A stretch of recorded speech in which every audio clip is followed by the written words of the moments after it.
আসসালামু আলাইকুম সকলকে। সবাই আশা করি ভালো আছেন এবং আলহামদুলিল্লাহ আমি অনেক ভালো আছি। তো আজকে আমরা কিছু পাট এই জায়গায় পানিতে ভিজিয়ে রাখবো। মানে আমাদের একটা জমি বাগি দেয়া ছিল, তো সেই জমিরই পাট আমরা এইগুলো পেয়েছি, যদিও খুব বেশি না, যার কারণে আমরা পুকুরেই দিচ্ছি। আর আপনারা সবাই হয়তো জানেন যে আমাদের বিলে এখনো পানি সেরকম ভাবে আসেনি, যার কারণে বিলে দেয়া যাচ্ছে না। আর যাদের বেশি তারা আমাদের যে বাড়ির পাশে নদী আছে ওই নদীতেই দিচ্ছে। আর আমাদের যেহেতু খুব অল্প, যার কারণে আমরা নদীতে দিচ্ছি না, এই জায়গাতেই দিচ্ছি। যদি বিলে পানি থাকতো তাহলে সকলের জন্য অনেক সুবিধা হতো, কারণ বিলে যদি পানি থাকতো তাহলে সেগুলো ধুয়ে বাড়িতে নিয়ে আসতে সুবিধা হতো। নদীতে সুবিধা হবে, কিন্তু নদীতে যেহেতু জায়গা কম, যার কারণে একটু সমস্যা হবে। আর আপনারা সকলেই জানেন যে পাটের জন্য পানি কতটা জরুরি। আর যারা জানেন না তাদের জন্য বলছি যে এই পাটের গাছগুলো পানিতে ভিজিয়ে রাখা হবে এবং তারপরে এগুলো পচিয়ে তারপরে এগুলো থেকে আঁশ আলাদা করা হবে। তাহলে এখন হয়তো আপনারা বুঝতে পাচ্ছেন যে পাটের জন্য পানি কতটা জরুরি। তাই আমরা এই জায়গায় পাটগুলো পানিতে ভিজিয়ে রাখছিলাম। আর আপনারা সবাই দেখতে পাচ্ছেন আমাদের পাট খুব একটা বেশি না, যার কারণে আমরা এখন এইভাবে রেখে যাচ্ছি। আর কিছুদিন পর এগুলো উল্টিয়ে রাখবো, কারণ এখন যেগুলো রেখে যাচ্ছে এক সাইডে এগুলো পচে যাবে।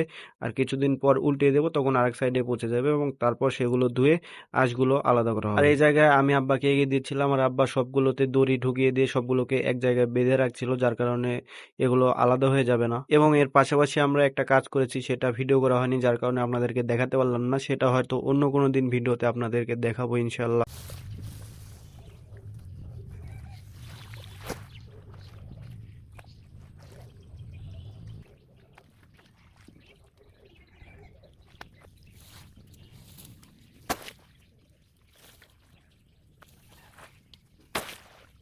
আলহামদুলিল্লাহ অল্প কিছুক্ষণের মধ্যে আমাদের পাটগুলো একসাথে বেঁধে রাখা হয়ে যায়। আর এই জায়গায় খুব অল্প, যার কারণে বেশি সময় লাগেনি। আর পাশে যেগুলো আছে ওইগুলো অন্য মানুষের। আর আমরা পাটের উপর কিছু দিয়ে ডুবিয়ে রাখিনি, যার কারণে কিছুদিন পর আমাদেরকে এগুলো আবার উল্টা দিতে হবে। যাই হোক, আজকের ভিডিও আমি এখানে শেষ করে দিব। আপনারা সবাই আমার জন্য দোয়া করবেন, যাতে আল্লাহ তাআলা আমার কাজে বরকত দান করে এবং আমিও আপনাদের জন্য দোয়া করি। তো আপনাদের সাথে আবার নতুন কোনো ভিডিওতে দেখা হচ্ছে। সেই পর্যন্ত সবাই ভালো থাকুন, সুস্থ থাকুন।